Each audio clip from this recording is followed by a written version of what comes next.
sa Pilipinas. NBC Manila Broadcasting Company. DZRH, member, kapisanan ng mga broadcaster ng Pilipinas. Pilipinas, 14 na minuto na. Makalipas ang alas 5 ng hapon. Dahil ang pamamahayag kailangan laging patas. Ang pagtalakay ng bawat issue dapat laging parehas. Narito na ang balitaan at talakayang hihimay sa punot dulo ng mga issue. Bawat panig ilalahad sa publiko. Programang DZRH Balansyado. Narito na ang mga balansyado sa pagbabalita at komentaryo sina Henry Uri at Karen Oyong.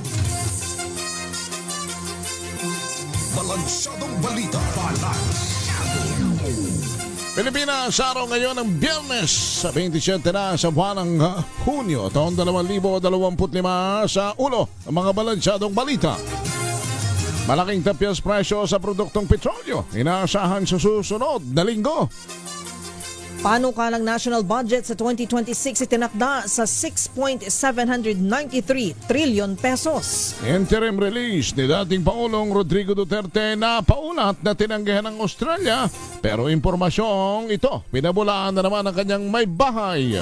Embahada ng Pilipinas sa Israel inirekomenda na ibaba na ang alert level sa paghupa ng tensyon sa gitnang silangan. Vice President Sara Duterte nagsumite na ng kontrasalaysay sa Ombudsman tungkol sa kontrobersyal na paggamit naman ng confidential funds. Investigasyon ng LAUA sa Prime Water tapos na. Rekomendasyon isusumite sa Malacanang. Solong Mananaya, nakasungkit ho ng halos 98 million jackpot prize sa 649 Super Lotto. Ay, partner, sana all. O yung daw apelyido. Hindi ba uri? Siyam na Korean nationals naman huli sa online fraud sa Parañaque. Magandang hapon Pilipinas, kami po ang inyong tagapagbalita. Ako po si Miss Miss Karen Oyong. At Henry Uri. Sa detalye ng mga balita, asahan na ang malaking tapya sa presyo ng produktong petrolyo sa susunod na linggo. Ito ay dahil sa paghupa ng tensyon sa gitnang silangan. Batay sa pagtaya ng Department of Energy, ang mga inaasahang rollback ay piso hanggang 1.40 sa kada litro ng gasolina. 1.60 hanggang 2 Gs naman sa kada litro ng diesel. At 2 piso hanggang 220 pesos sa kada litro ng kerosene. Sabi ni Direktor Delia Romero ng DOE Oil Industry Management Bureau, ang downward price adjustment ay mula sa 4 na araw na trading sa MPOS o MOPS o Mean o Platts sa Singapore. Samantala, pumayag ang ilang kumpanya ng langis na magbigay ng diskwento at promo kasunod ng mahigit 5 pisong taas presyo sa mga produktong petrolyo.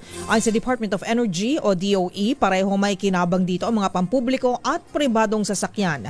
Kabilang sa mga magbibigay ng diskwento at promo ang Petron, Shell, Clean Fuel at Caltex. Sa ilalim ng iba't ibang programa o kapag nag-avail ng kanilang card, maaari makakuha ng 50 centavos hanggang 2 pisong fuel discount ang mga PUV, PUJ, TNVS at non-operator taxi driver mula sa mga nabanggit na gasolinahan.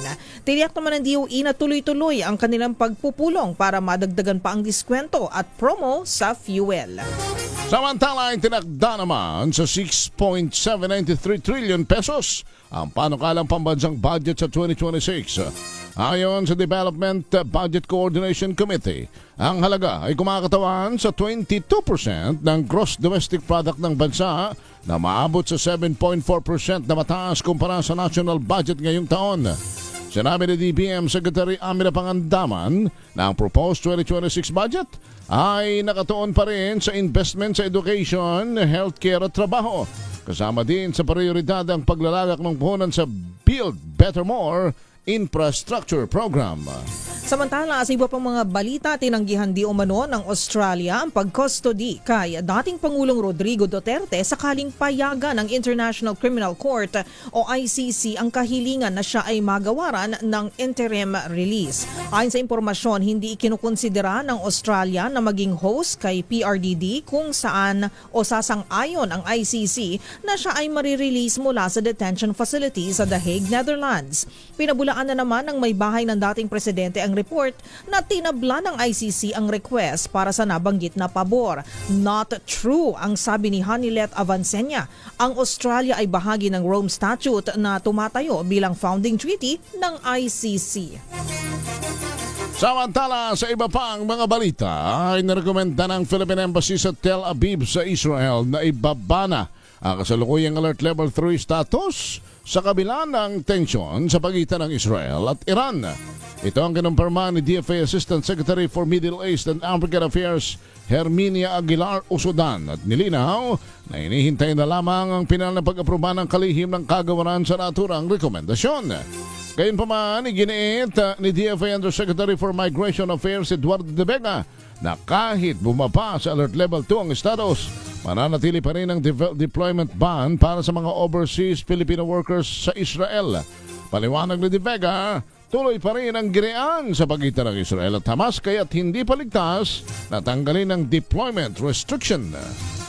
Binitay ng Iran ang 3 lalaking pinaghinalaang espiya naman ng Israel. Ito ay matapos ang umiiral na ceasefire sa pagitan ng dalawang bansa matapos ang 12 araw. Ayon sa state media ng Iran, nahuli ng mga otoridad ang daan-daang suspect sa bansa na inakusahan ng espionage. Hindi umano titigil ang Ministry of Intelligence ng Iran sa pagtugi sa anilang mga espiya ng Western at Israeli intelligence networks. Pinaghihinalaan ng Iran na may mga nagbigay ng impormasyon sa Israel para ma-assassinate ang kanilang top-ranking officials maging detalye kaugnay ng kanilang nuclear program. Samantala, mahigit 20 OFW naman ang kasadong umuwi na mula sa gitnang silangan ngayong weekend. Ayon kay Department of Migrant Workers Under Secretary Felicitas Bay, maliban dito ay may mga susunod na batch pa umano ng OFW repatriates. Lalo't nasa 300 Pinoy ang naghayag ng kagustuhang mag-avail ng voluntary repatriation ng pamahalaan. Tiniyak naman ni Bay na may tulong na makukuha mga ito kabilang ang tig 75,000 pesos mula sa DMW at OWA, pati ang comprehensive assistance mula sa TESDA, Department of Health at iba pang ahensya ng pamahalaan. Nauna nang inamin naman ng DMW na karamihan sa mga OFW sa Israel ang hirap umalis kahit may gulo dahil sa kanilang professional at emotional ties bilang caregivers. Nagsumite na ng counter-affidavit sa Ombudsman si Vice President Sara Duterte tungkol sa di umano'y questionabling paggamit ng kanyang intelligence funds. Ang dokumento ay dinala ni na Attorney Michael Poa at Paul Lim bilang tugon sa reklamo ng mababang kapulungan ng Kongreso. Kabilang sa demanda ang technical malversation, plunder, bribery at pagtataksil sa tiwala ng publiko. Bukod kay VP Sara at sa kanyang Chief of Staff na si Attorney Zuleika Lopez, 7 iba pa ang kasama sa respondents. Si Congressman Joel Chua ng House Committee on Good Government ang complainant sa mga naturang reklamo. 21 minuto na makalipas ang alas 5 ng hapon. Isang mananaya ang nakasungkit ng halos 98 million jackpot prize sa 649 Super Lotto. Ayon sa PCSO, nahulaan ng isang mananaya na nagngangalang Karen Oyong. Ay talaga? Biro lang. Tatakbo na ako, i-claim ko na yan. Sige ka. Nahulaan po ng loan better, sabi ng PCSO, ang winning combination partner, baka number mo ito, 25, 8, 5, 27, 18 at 16. Wow, lucky numbers. Nakataya sa ginawang bulahan kagabi ng 649 Super Lotto ang jackpot prize na 97,897,380. Wala namang nagwagi sa kasabay na draw para sa 642 Lotto na may jackpot prize na mahigit 9 million. Ang winning numbers ay 25, 2, 23, 18, 5 at 4. Wow, sana all. Congratulations sa kung sino man po ang nanalo niyan. Samantala, sa iba pang mga balita, hindi makakaapekto sa International Criminal Court ang kaliwat ka ng ingay na nililikha ng Free Duterte rally sa iba't ibang bansa. Ayon kay ICC Assistant to Counsel Attorney Cristina Conti, walang pakialam ang korte sa tinawag niyang audience impact lamang. Ginawa ni Conti ang pahayag sa gitna ng paghimok ni Vice President Sara Duterte sa mga taga-suporta na palayain ang matandang Duterte. Sinabi ni Conti na baka paraan ito ni VP Sara para makahanap ng bansang magkakanlong sa kanyang ama. Posible mo nang hindi totoong mayroon ng ICC member state na pumayag para kupkupin sa hirit na interim release si Duterte Duterte sa kadahilan ng wala umanong natatanggap na kumpirmasyon ang tribunal sa the Netherlands. Pakinggan po natin si Attorney Cristina Conti. Legally, walang epekto yan. Kasi ang ICC, hindi counted ang audience impact sa pagpapasya niya sa interim release. Batay lang talaga dun sa batas. Ang posible, remote probably na impact ay baka may makumbinsing bansa na mag-host. Sa ngayon, hindi pa tumutugon yung, sabi nung defense, merong pumayag na bansa. Hindi pa nagre-respond, hindi pa nagsasagot. Samantala, iniimbestigahan na ng National Police Commission o NAPOLCOM ang umano'y pagkakasangkot naman ng ilang mga polis sa pagkawala ng mahigit 100 mga sabungero. Ayon kay NAPOLCOM Vice Chairperson and Executive Officer Rafael Vicente Calinisan, inatasan na niya ang Inspection Monitoring and Investigation Service para maimbestigahan ang alegasyon na sabuatan ng ilang polis at mga sospek sa pagpatay at pagtatapon sa mga labi ng mga sabungero sa Taal Lake sa Batangas. Nanawagan naman ang NAPOLCOM sa whistleblower na si alias Totoy na maggaya ng formal complaint upang masimula na ang mas malalimang investigasyon lalo na sa aspetong administratibo. Tapos na ang investigasyon ng Local Water Utilities Administration kaugnay ng mga reklamo laban sa Prime Water.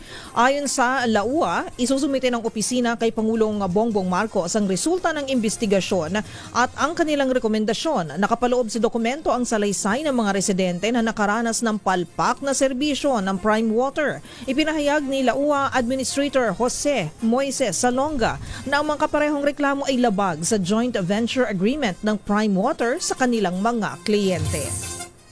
Samantala, inilipat na ang mga traffic enforcers ng MMDA sa mga kritikal na lugar na kailangan ng traffic management. Ayon kay MMDA Chairman Attorney Don Artes, ito ang dahilan kung bakit nabawasan ang mga nakikitang enforcers sa mga pangunahing lansangan. Sabi ni Artes, sa mga lugar kung saan madalas bumibigat ang daloy ng trapiko ay tinututukan na lamang ng mga CCTV ng MMDA. Ito anya ay para mas episyenteng mahuli ang mga lumalabag sa NCAP. 9 na Korean nationals naman ang naaresto sa Parañaque dahil sa online fraud. Ang grupo ay naabutan ng mga ahente ng NBI sa loob ng isang condominium unit sa syudad. Natagpuan sa lugar ang mga computer na gamit sa online loan fraud schemes. Ang 9 na Korean nationals ay sumalang din sa inquest proceeding sa Bureau of Immigration dahil sa paglabag sa Philippine Immigration Act of 1940. Sila ay kasalukuyang nasa custody ng NBI Organized and Transnational Crime Division. 26 na minuto na makalipas ang alas 5 ng hapon. Sumayin nyo na ang unang buhos ng mga balita sa Balansyado. Kami ang inyong tagapag-ulat. Ako po si Miss Karen Oyong At Henry Uri. Balance